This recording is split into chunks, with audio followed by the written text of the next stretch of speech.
New tier, we're pulling!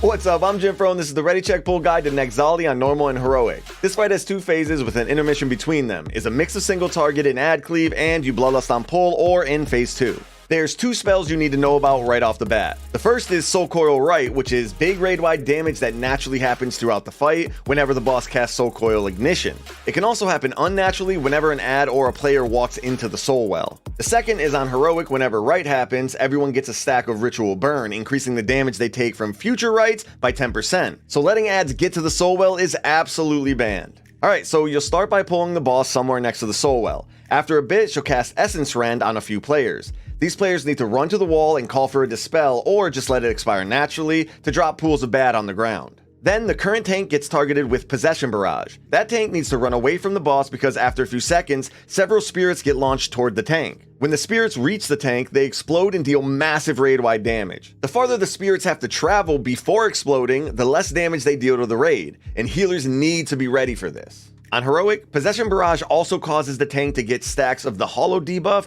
that reduces healing received by 5% per stack. Hollowed stacks also come from regular boss melees, so just taunt swap whenever the debuff falls off, and whoever ends up taking the Possession Barrage needs to run away and pop a defensive. The main mechanic of phase 1 is when the boss spawns these Restless Amani ads all around the room. The ads need to be gripped, slowed, and stunned because they have a shield buff that makes them slowly walk towards the Soul Well.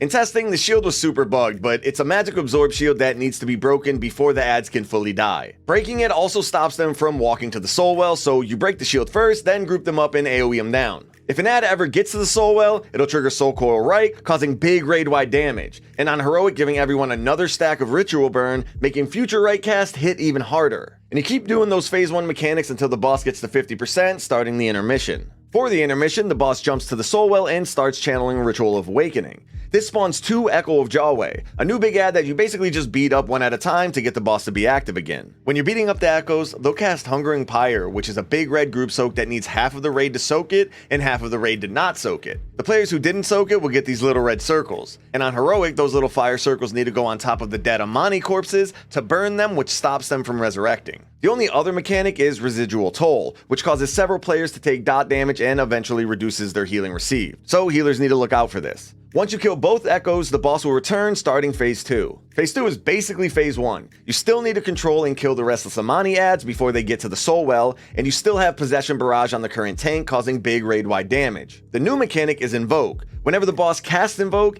everyone takes big raid-wide damage from Soulcoil Right, and the pools around the room start moving in random directions. You need to kill the boss before she reaches full energy and hardened rages, which may mean bloodlusting phase 2 instead of on pull, depending on how tight the damage check is. And that's pretty much it. Here's a quick recap for you to review or screenshot for later. You can find full raid plans and all of our recaps over at the Ready Check Pull Discord. A huge thank you to our supporters on Patreon for making these videos possible. If you want early access to all of our guides, extended walkthroughs, and a bunch of other cool stuff, check out the Patreon links below. Peace.